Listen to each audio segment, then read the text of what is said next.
Today, we're going to be starting a brand new series on the channel where we are doing divisional positional tier lists. I know that that's kind of like some word salad. So basically, for this video, we're taking the NFC East and we're going to put the teams in order on a tier list. Who has the best quarterback, second best quarterback, third, and then fourth, and so on for all the groups you see there: quarterback, running back, wide receiver, tight end, offensive line, defense, and head coach.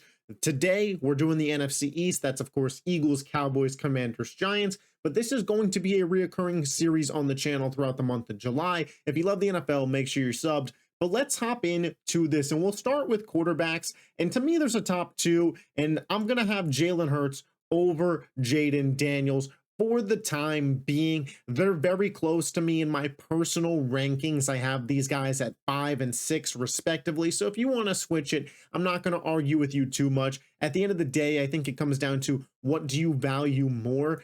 Jalen Hurts has shown to me to be a more consistent winner, and obviously Jaden Daniels hasn't had the opportunity to get there yet, and I want to give the guy some time to grow. I'm going to be on my Bill Simmons BS old guy type vibe here and say, can I see it one more year? Can I just see it one more year to be sure the NFL hasn't figured him out? Jalen Hurts, I've seen for 4 years now.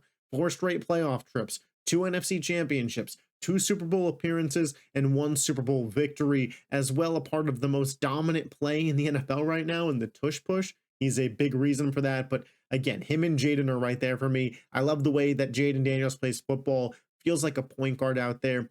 Feels like the game is just so much slower for him than it does for other players. So that's the case there. Then I think Dak Prescott is a solid quarterback, but a clear third in terms of NFC East quarterbacks. We'll see what he's like coming off of another ankle injury. I do worry that Dak's going to be virtually immobile at this point in time and be a pocket passer, but I still think he'll be better off than whatever the Giants are currently rolling with, right? Is it Russell Wilson, Jameis Winston to open the year? We'll see. Probably Russ. I like Dart's potential, but this to me is the clear 3-4 going into the season. The only real debate is 1 and 2. Up next, the running back position, and I'm kind of looking at the running back room as a whole. I think no doubt the Eagles have to be number 1 here. Saquon Barkley is the best running back in all of football. He's coming off of a historic season in which he had over 2,000 yards. He was in the MVP race this year. Just none of these other teams' running back rooms come close to what Saquon's got. You guys understand that at this point in time. I'm going to give Washington the edge here at second with a combination of Brian Robinson Jr. and Austin Eckler. I think it's a really solid 1-2 combo. Robinson on the first and second downs is a bruiser. He could get in, the end zone and be a good red zone back. And Austin Eckler has been a solid scat back for years. I think he can only take so much workload at this point in his career, but I think his role there is perfect. But I do think the Giants are a close third place now with Scadaboo and Tyrone Tracy.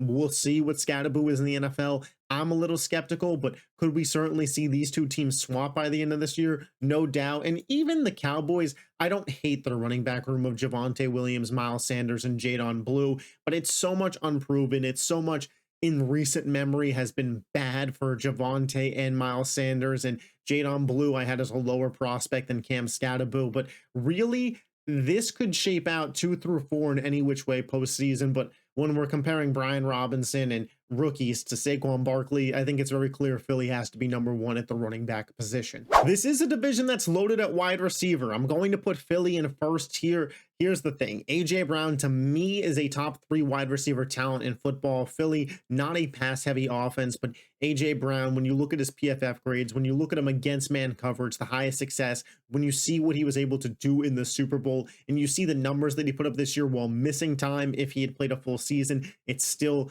just a really solid year overall. Devonta Smith, a Heisman winner. Obviously, he caught the dagger catch in the Super Bowl. I like Jahan Dotson. It's a very strong top 3, absolutely. Then we move on, and I have the Dallas Cowboys. I think CeeDee Lamb is a top 5 wide receiver in the sport. You have the luxury of being able to play him on the outside or the inside. Very versatile, huge for Dallas. George Pickens, a massive talent. The only question really is his head, but a super field stretcher. This guy is young, athletic, can high point the football. Then I'm actually going to go with the New York Giants. And I get it, Commanders fans, you're going to say I'm sipping that haterade, but I'm taking Malik Neighbors over Terry McLaurin, and Deebo Samuel at his old age, I'm just not sold at in this point in time. And then you start looking at, what is it? Luke McCaffrey. Give me the combination of Malik Neighbors, Darius Slayton, Jalen Hyatt, Wandale Robinson, and give me that room as a whole over Washington at this point in time.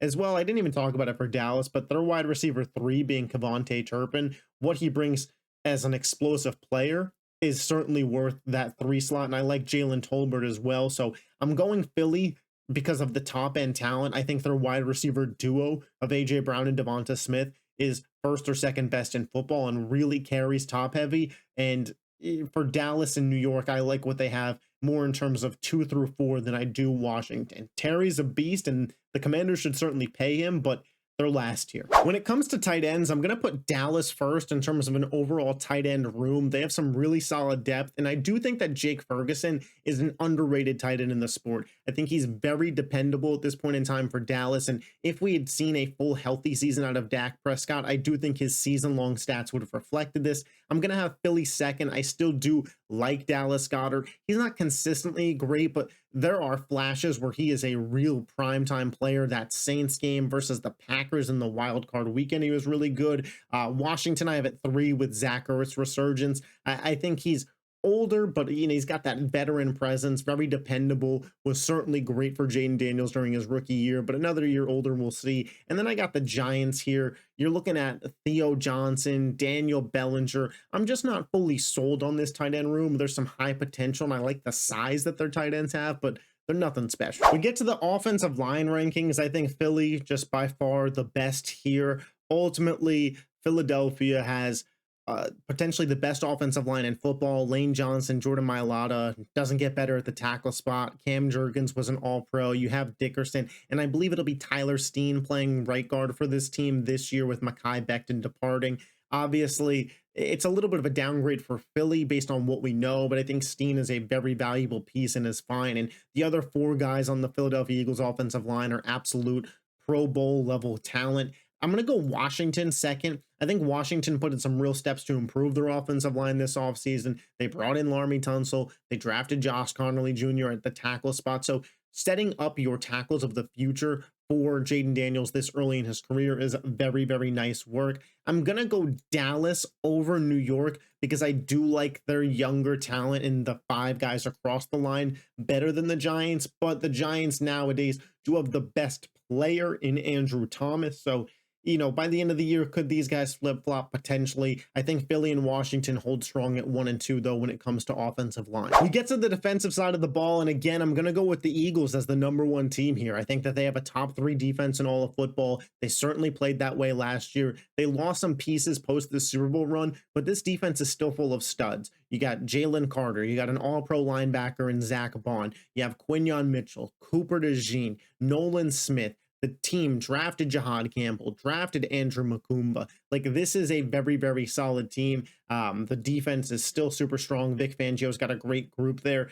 The conversation between 2 and 3, I go back and forth on a lot. I'm going to give the Cowboys the edge before the season starts. Micah Parsons in between these 2 teams, them and the Giants, is the best player out there. I think their secondary, when healthy, should be strong. But the Giants, man, their defensive front might be the best in this entire division. Burns, Lawrence, Abdul Carter. You still have Kayvon Thibodeau. This is a Giants defense that's really on the come up. I like the signing of Paulson Adebo. I like Javon Holland. As I'm talking about it, I'm gonna make the switch. I'm going to stand on business. I'm taking the New York Giants defense over the Dallas Cowboys. And in last place, I have Washington here. Dan Quinn, it's his side of the ball, so you don't load it up with talent. You still have Bobby Wagner back there. You got some players. I like Mike Sanders still. But ultimately, when it comes to defensive talent, I think that these 3 teams are clearly a tick above Washington at this point. When it comes to head coaches, I know I'm absolutely going to get pushback on this. Brian Daboll is my favorite head coach in this division, and I get it. Some people hate on Daboll. I don't know. This is just how I feel about things. The guy took Daniel Jones not only to a playoff game, got the best out of him, got a playoff win out of him. The guy helped create who Josh Allen is today, who we know him as. I think if the Giants got him a real quarterback, and maybe they did in Jackson Dart, they could get something really, really special out of Brian Daboll. I absolutely still believe in him. I have Nick Sirianni at number 2 here. Sirianni, a CEO head coach, so it kind of knocks him down a little bit. But again, at the end of the day, you can't deny it. The guy's a winner. 4 years as a head coach, 4 playoff appearances, 2 NFC championships, 2 Super Bowls, a Super Bowl win. We talked about it with Jalen Hurts. It's still true with Nick Sirianni. Dan Quinn was really close. If you want to swap these guys, I get it. I just value the success that Sirianni's had as a head coach a little bit more. But Dan Quinn, certainly a culture guy, came into Washington, changed the culture, flipped the roster around, got a lot out of his defense. Do you attribute the Washington turnaround to Josh Harris and that new ownership group, Dan Quinn, Jaden Daniels? How much of the pie do you give out? I give more of it to Harris and Daniels specifically, but I understand if you want to give some more to Dan Quinn and Schottenheimer here. I think that that's pretty fair. I think that a lot of people are expecting him to be a one and done head coach for the Dallas Cowboys. But that is my list, guys. These are my rankings for the NFC East. Be sure to let me know yours in the comment section down below. I appreciate you guys' support. If you love the NFL, make sure you hit that subscribe button, and I will catch you next time. Peace.